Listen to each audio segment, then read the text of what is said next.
In today's episode of our exploration of the true history of Hindustan, I would like to present a particular subject for your kind attention, your evaluation, and to make or derive your own personal impression and idea, that is, about the religions. If you go through the pages of the history, it is quite clear that the religions are those organizations or establishments which caused the most terrible and cruel human suffering ever happened on the surface of this world or this planet.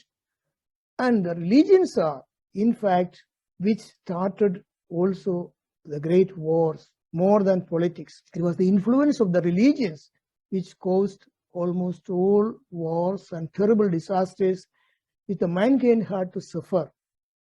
So, as far as you, the members of the new generation, are concerned, it is my conviction that you have more rational outlook compared to the past generations. So this is the reason why I would like to present this subject for your evaluation, because it's very important.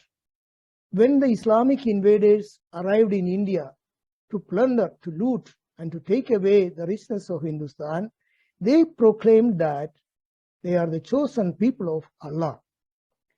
And when the Europeans came to Hindustan for the same purpose, the Christian missionaries who accompanied them, they also proclaimed that they were also the chosen people of Jehovah, their God. If they were really chosen people of Allah and Jehovah, the most potent, then the question is, why they didn't have enough to eat and drink where Allah and Jehovah had located them? Just think about this question and make your own answer. And why they had to come to Hindustan, why they didn't have in the geographical area where Allah and Jehovah had located them? These are rational and reasonable questions. And when you see the difference between the climatic and geographic atmosphere which existed in the area where the chosen people were located by Allah and Jehovah and where the non-chosen people lived, it becomes quite clear that, unfortunately, neither Allah nor Jehovah was aware of such beautiful earthly paradises which existed outside the geographical area where Allah and Jehovah had located their chosen people. When we think about the extremely bitter experience Hindustan had to suffer from the invasion by the Islamic and Christian culture, we are constrained to trace out the root cause for the origin of both those cultures. The documented historical evidence and the holy books of both those cultures demonstrate that they were sprouted out from this hot and burning Arabian desert located in the middle of the Mediterranean Sea, the Black Sea, the Caspian Sea, Persian Gulf, and the Red Sea. Here we have Babylon with the two rivers, Euphrates and Tigris. Here is Israel, here is Jerusalem, and here is Medina and Mecca. So it is quite imaginable how hard it was for the human beings to survive there, even without sufficient drinking water. The suffering of those populations was too hard and desperate that it was a vital necessity for their hope and survival to imagine about an aggressive and powerful God who could grant them a luxurious heaven, some comfort, pleasure, and well-being, at least after death, and what all are narrated in the so-called holy books.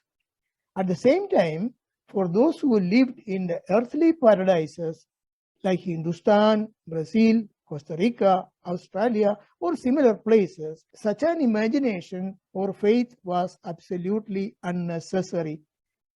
In the following photographs, we can see this fundamental fact by comparing the aggressive and offensive living conditions of those self-declared chosen people of God who invaded Hindustan with the heavenly paradises enjoyed by the non-chosen people. In this photograph and in the following photographs, on the left side, you can see the climatic and geographic conditions of the area where the chosen people of Allah and Jehovah were located. And on the right side, you can see examples of the geographic and climatic background where the non-chosen people were living joyfully. Just have a look. These were the backgrounds of invaders, and here you can see the living conditions or the living climatic as well as geographic condition of the non-chosen people. Same here also. Have a look. Just have a look. Vultures sitting on the thorny plants of the desertic area